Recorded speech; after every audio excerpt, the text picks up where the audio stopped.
All right, hello and welcome. I'm Ed Fletcher, and this is Ever Forward. It's been my attempt to spark conversations about social justice and the Black Lives Matter movement, and some of these conversations that we've been having. I was a longtime reporter at Sacramento B, and in the interim, I started doing this and started really in response to the George Floyd killing, attempting to try to translate what was going on and maybe share some video and share some thoughts. And to formalize that a little bit, I started interviewing people. We've interviewed the Sheriff John McGinnis, former Sheriff John McGinnis. We've interviewed Mayor Darrell Steinberg. We've interviewed Tanya Faison of Black Lives Matter, try to get various perspectives on what's happening today. Today, my guest is Kevin Mickelson, Sergeant Kevin Mickelson. He is the president of the Sacramento County Deputy Sheriff's Association. He's written some controversial comments on Twitter. He's responsible for a mailer that urged people to defend the police, and it's been outspoken on a number of issues here. And we had a really kind of spirited but good conversation about these issues earlier last week, and he agreed to come on, and I'm really excited to do this because he gets to have his say in his full wording, but I might also use some of this to air on Capital Public Radio, where I'm a reporter anchor now, and I might also share this on Access Sacramento. So this is some independent journalism, and will eventually be funneled into some other journalism streams. And so now I'm excited to bring on Sergeant Kevin Mickelson. Hi, thanks for having me on. How you doing, sir? I'm doing well. First off, give us a little background. How long have you been on the force, and how long have you been president of the Deputy Sheriff's Association? I've been on the sheriff's office for 26 years. I did 2 years in the jail, about 11 and a half years on patrol in North Highlands, Rio Linda. And I've been the Deputy Sheriff's Association president now for almost 13 years. Okay. And you grew up in the area, right? I did. Yeah, I grew up in Rancho Cordova, and then moved over to Carmichael when I turned 20. Lived in Carmichael until just 2 years ago when we moved up to Placer County. And is it fair to say you've been in law enforcement most of your adult life? Probably just a little less than half. Okay. So first off, I wanted you to kind of maybe take a step back from your position and just from a high level perspective, observing law enforcement and the situations we've had across the country just since the pandemic. And if you could you rate how law enforcement is doing? Or maybe not a score, but give me a general sense of, like, do you think that law enforcement is going well in America, or do you think that there's room for change here? Well, I think there's always room for improvement. Law enforcement is always evolving and changing. I think we've had some very ugly incidents that have happened and have been caught on social media, in the last few years, which, obviously none of us agree with or are going to say that we're justified or right. How people are reacting to those, I guess, is a different question. And that's probably what the real question needs to be, is how both sides are reacting to what's going on. Well, do you feel like law enforcement has been open to change and course correction, and are you hearing the people saying that, hey, we want major changes here? I can only speak from the perspective in California and being involved in our legislative, endeavors in California. we've always been open to change. We've always been open to negotiation. We've always come to the table. I think what law enforcement does poorly is we fail to tell people what we are doing and why we are doing it. Honestly, it's a communication problem. Wow. A communication problem, and sometimes a practice problem. If you agree that the George Floyd killing was problematic, perhaps the Breonna Taylor situation was problematic. That no-knock warrant, the incident in Rochester, highly problematic. The incident in Atlanta seemed uncalled for. It's just this. I don't think that this is anything new. I think that we're just seeing it in a different way, in the same sense of that when there was the big crush of not drive-by shooting, or that now the media is covering every incident like it's the only thing on TV, and we're seeing these in a much more clear way. But it does seem to be bringing to light that we can make some fixes to how we're operating law enforcement in this country. But by and large, it seems like law enforcement is just shaking their head saying, no, no, no, the problem is you. Well, I think you just kind of made my point for me, that it's a communication problem. So if we're going to look, just merely at statistics, in the United States, every year about 1,000 Americans are killed during, as a result of an officer-involved shooting. And in 2019, there were 5 Black male Americans and 15 white male Americans that were killed, right? Unarmed, and they probably weren't justified. Of the 5 Black male Americans that were killed, definitely 4 of the officers have already been indicted. The 5th one, it's new, it's early in the process. They haven't been indicted yet. But as far as the officers who have killed the white male Americans, 9 of those officers were arrested. So 1's too many. So we're not going to argue, well, is 5 okay? Is 9 okay? 1 is too many. But when you look at a country of 330 million people and all the law enforcement context that we have, we just need to start really talking about the numbers and what is actually happening out there. And the numbers, FBI, the universal crime reporting numbers, they put them out every year. So, and then you're going to get something that's really, my opinion is that we've completely failed our mental health community in this country. And if you just start thinking about the last 4 to 6 officer-involved shootings we've had in Sacramento area, including Sacramento PD and the Sacramento Sheriff's Office, definitely 4 of those had a mental health component as part of them. And the last 2, one that we had a couple of weeks ago and one that Sacramento PD had recently, are probably going to have a mental health component to them. So I know that the city of Sacramento has taken some steps in that area. The county has a pilot program in that area, but how do we expand it and make sure that that's available in most situations and not the few and far between?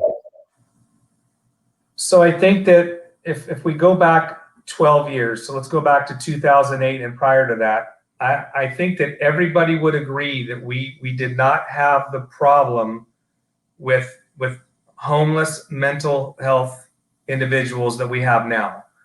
Because prior to 2009, the budget, the layoffs and rollbacks to 2009, law enforcement officers could take people who were mentally distressed to the Sacramento County Mental Health Clinic on Stockton Boulevard. Oddly enough, I brought that up at the board meeting as part of my comments last week, and it seems that people are now scratching their heads and wondering why that is not still the case. Nobody has been able to tell me why we cannot still do that or why it's not possible. Nobody has shown me a document that says you can't take them here or you can't take them there. It's actually the opposite. Everybody's kind of scratching their head saying, hey, we probably need to get a bulletin out so that law enforcement knows that they can take people to these places.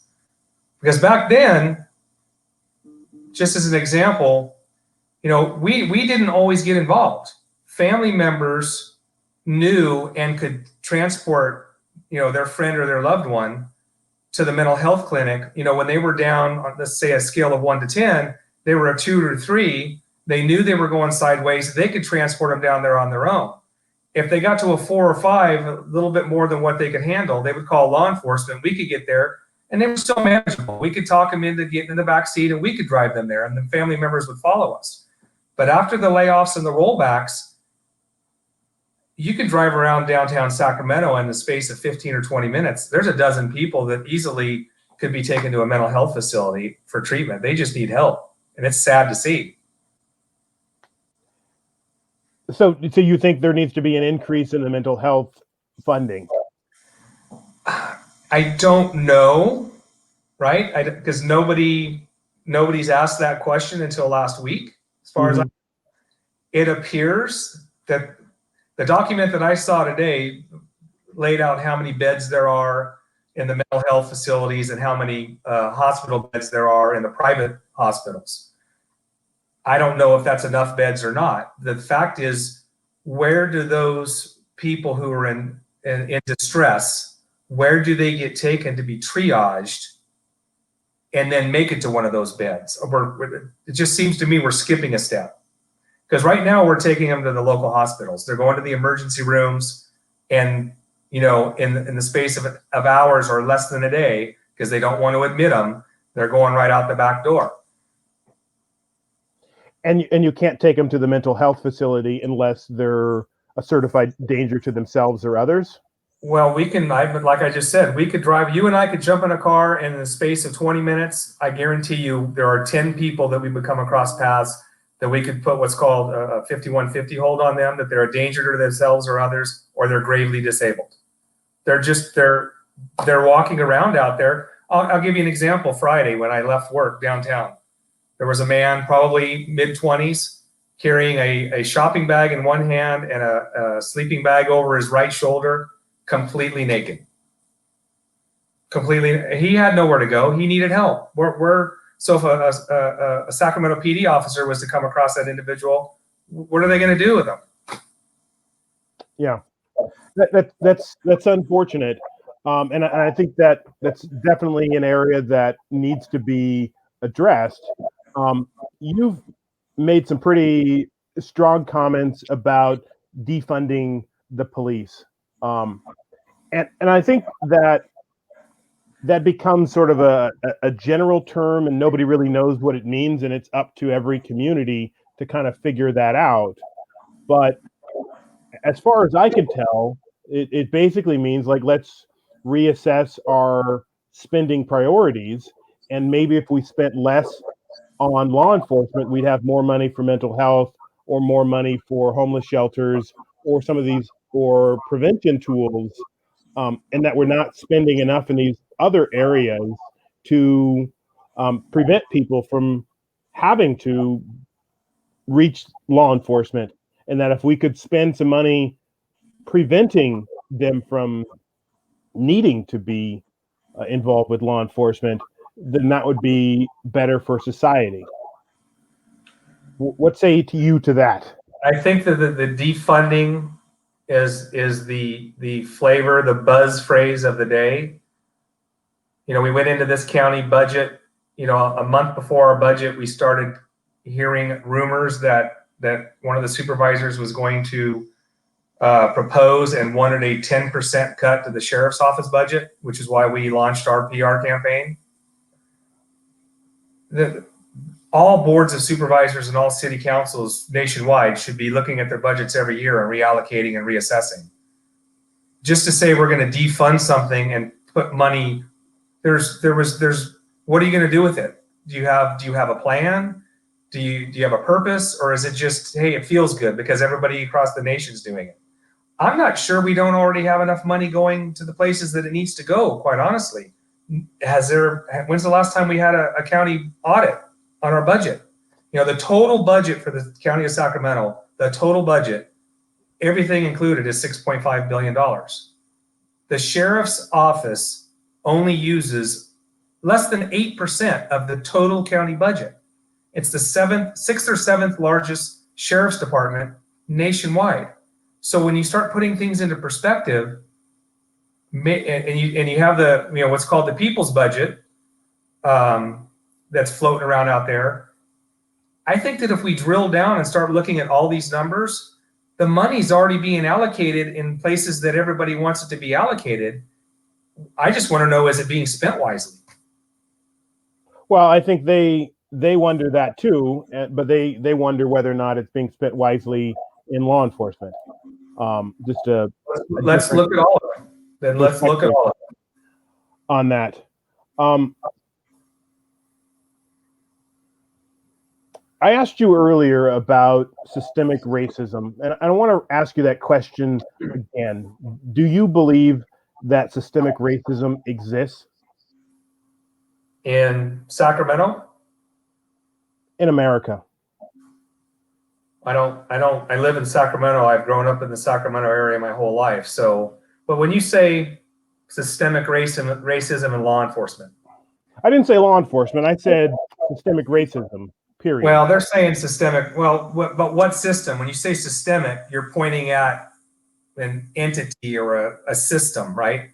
So if you're just saying it broadly, is that the government? I'm starting super broad, and then I'm going to go narrow. So I'm going to ask you first, broadly, in America, does systemic racism exist? I don't believe so. I have never experienced it or witnessed it. Okay, well, you say that as a white person. I would offer as subject as example A, the institution of slavery. Is slavery systemic racism? I would say yes, but how many years ago was that? Is Jim Crow laws systemic racism? How many years ago was that? Okay, so you think that all of the problems caused by slavery are wiped out and no longer exist? Is that what you're saying? Well, you said that, like, sheriff's departments, law enforcement departments should be evolving, right? Should be changing. Right. So is America, right? We started 200 and some odd years ago at point A, and now we're at point C, D, or E. So at what point do you draw the line and say you can no longer point back at what happened 200 years ago and say that is the problems that were the reason for the problems that we're facing today? I think you can look at it from both ends. You could either say, let's look at this horrendous thing that happened, and do we really think that we've fixed it yet?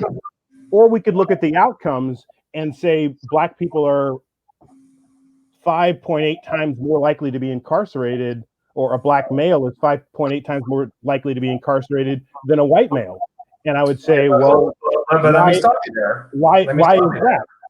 Well, pull up the FBI statistics. It's 453 that they publish every year, and look at the percentage of crime that Black males from the age of 15 to 54 commit, right? Okay.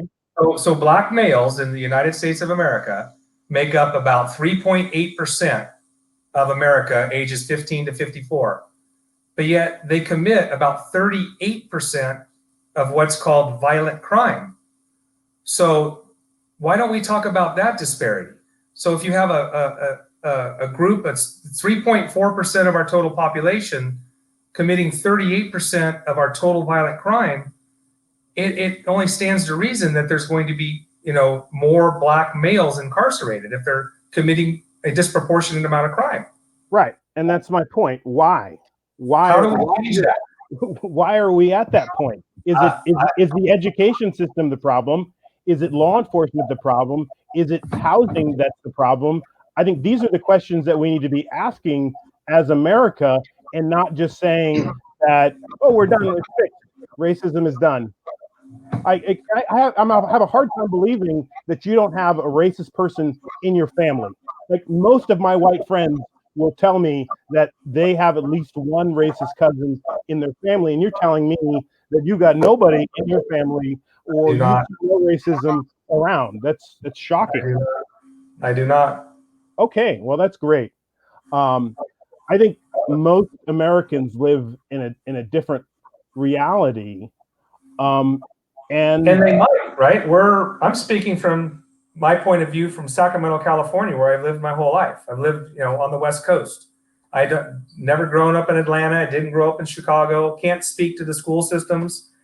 I know how to be a cop and I know how to build houses. So if you ask me on those two things, I'm a pretty good authority.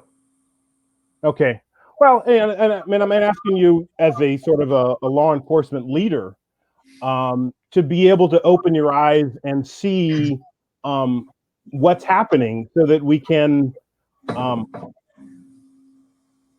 deal with the situation in a way that understands the issues and not um, So you asked the question very broadly. So let's narrow it down because that's yeah. really what everybody is saying. They're saying that there is systemic racism in law enforcement. So when you say that, we'll use Sacramento County as an example. You're saying that every police department in the county, the sheriff's office, the DA's office, the court system, that this entire law enforcement system is racist. And it's just not true. Okay, so I'm not saying that every element within the system is racist. Um, I'm telling you that there are enough racist people within the system to one, cause a problem, and two, that there are enough um, people acting. I think they think in good faith, but in reality, is a racist manner. And I hope you understand what I mean by that. And you being the president of the Deputy Sheriff's Association, I am sure you've seen on Facebook in your private groups things that would not, well, that are downright racist. I mean, I have a really, really hard time believing that you've never seen any of the Blue Lives Matter Facebook pages that use the N word and um, are out and out racist all the time. Really hard time believing that. The only Facebook group I belong to is to the Sheriff's Office retiree program. So I don't belong to any of the other law enforcement or any other Facebook group. When I go home, I try to go home. Last thing I need to be is on Facebook, seeing what everybody's venting about or fretting about when they're sitting behind their computer. All right, I've seen. And I would ask, really. Oh, I'm sure. I'm not saying it doesn't happen. I'm not. Okay. I'm not that naive. I would say, look at Portland and drill down on what's going on in Portland, because that's really the epicenter of this right now. And there's a couple of great videos on YouTube where they did some 1 hour and 1 hour and 15-minute interviews with some reporters with several of those law enforcement officers up there, and they're saying the exact same thing that I'm saying. All right, let's talk about Portland. What do you think's happening in Portland? Well, I can tell you what I think's happening. I actually went up there and observed it for a night. You have a group of people who are hell-bent on going out at night, and they're not peaceful protesters. Not by any stretch. Your peaceful protesters are meeting during the daylight hours. They're protesting about whatever it is they're protesting about, and God bless them, that's their right to peacefully protest. These are groups that are meeting at 8 o'clock or 8:30 every night. Every night. I think they're on night 117 in Portland now. They meet at a different park or a different location, and they go out and they tear up the neighborhoods. And that's not a peaceful protest. And what I viewed up there, I'm still a little flabbergasted at. It's 95% white people. A lot of the black people are standing around and on the fringes watching. There's a couple of black people in the crowd that are kind of antagonizing the officers up there, but it's predominantly white people. I saw children as young as 12 years old, a lot of 14, 15, 16, 17-year-olds, kids with their parents, what I would call soccer moms with wagons full of water, pulling wagons full of water, telling everybody to stay hydrated. And then an hour later, they're trying to burn down a building.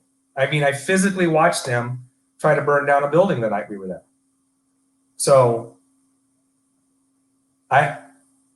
you tell me what it is they're trying to. Well, I mean,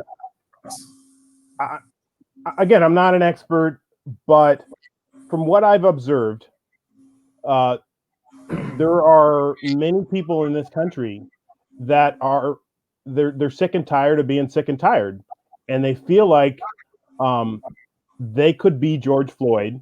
And then there's a lot of people that feel like they're an ally and they want to stand up and they want to defend the rights of people that they feel like are being stepped on by law enforcement, and they begin to take this as their duty.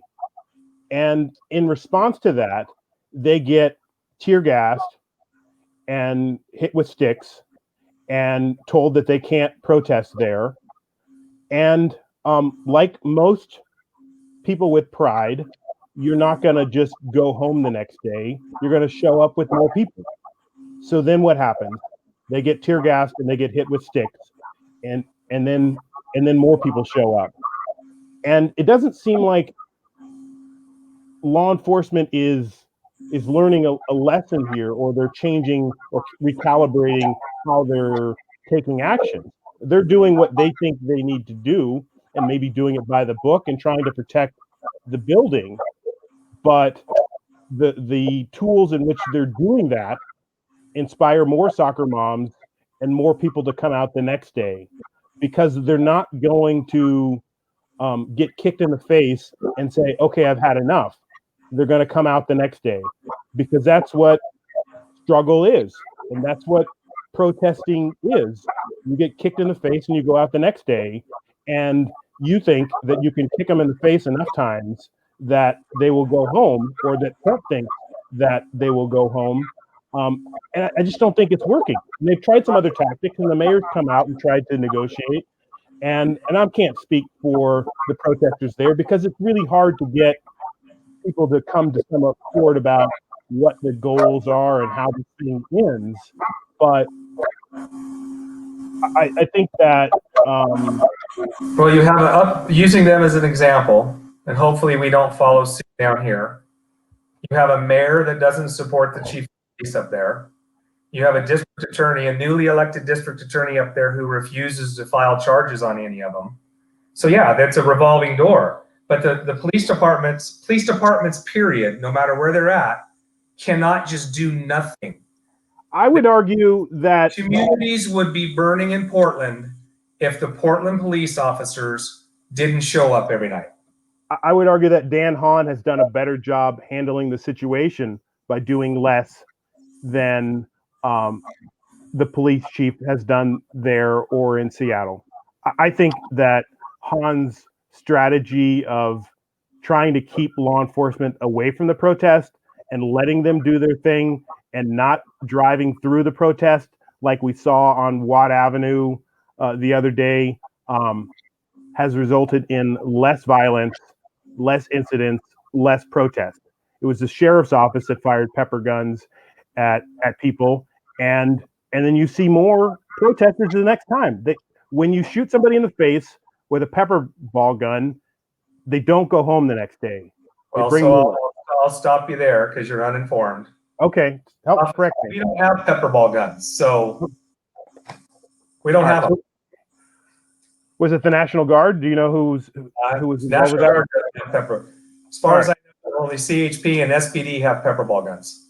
So the reality is that I think, in response to that, though, let's go downtown and ask the business owners Let's ask the property owners what they think about how the police chief in Sacramento has handled it. There's businesses that are gone. They're gone. They're closed up. All of their furnishings are gone. They're gone. That tax base for the city of Sacramento is gone. And if you keep letting it happen, there's another one scheduled for this Saturday night. Are we just going to let them do it every Saturday night? My followers say it was rubber bullets, not a pepper ball gun. So correction there. I think we're just going to have to agree to disagree there. You may argue that more aggressive tactics may have changed things, and I would argue that more aggressive tactics would have caused more protesters to come out. Well, it isn't over yet, right? We're still seeing them in Sacramento, and if you watch social right, and by and large, they're not violent. Well, we've had a very, very hot summer and a very, very smoky summer.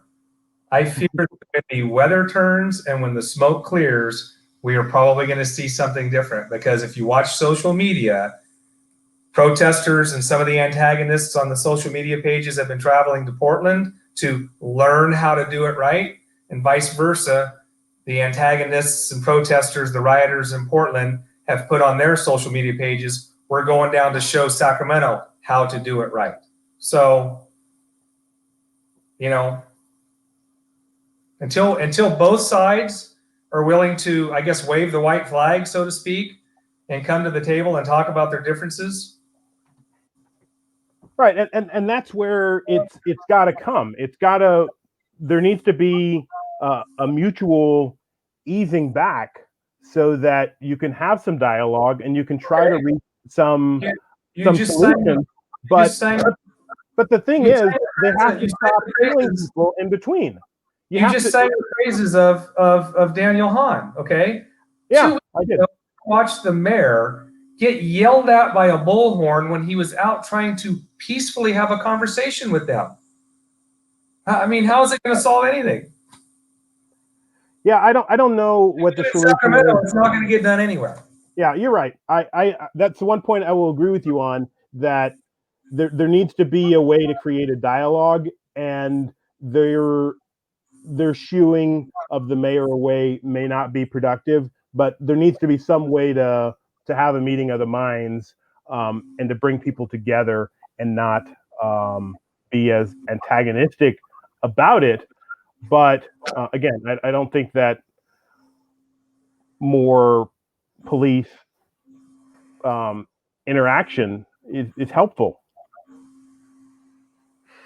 We'll probably have to agree to disagree on that one. Okay. I beat you up over on a few things here. Do you have any parting shots you wanted to offer, or thoughts you wanted to offer on how we find a solution to this? I'll just bring it back around to the mental health issue. I honestly believe that if we didn't have the mental health crisis that we have in America today, and specifically in Sacramento today, you know, we would not be having this conversation, because a lot of these officer involved shootings that get, you know, publicized in the media, most of them, not all of them, most of them have a mental health component to them. And until we fix that, I don't know what you tell an officer that gets dispatched to a naked man running in the street with a knife. Do we just not dispatch anybody to that?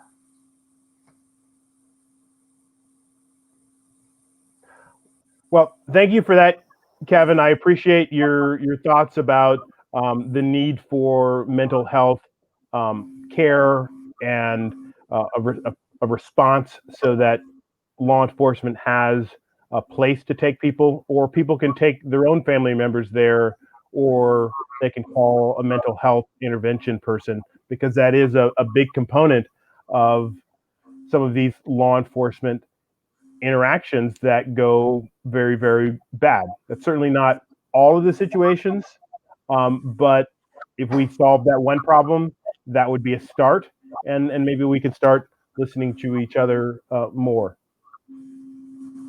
I agree. Okay, well, I'll sign off then. Thank you for being on, Sergeant Mickelson. Appreciate your willingness to talk to me and this give and take about law enforcement in Sacramento, California. All right. Thanks for having me on. All right. Thank you. All right, I will wrap it up. This has been my first ever forward in quite some time. We were talking to Sergeant Kevin Mickelson, the president of the Deputy Sheriff's Association. We're planning on airing excerpts of this on the Capitol Public Radio, where I'm anchor. So please tune in there. And I'll also be sharing this probably in its entirety on national or on Access Sacramento. So look for it there. Thanks for joining me and participating in this conversation. And we will continue to try to move things ever forward in Sacramento and America. Thanks a lot.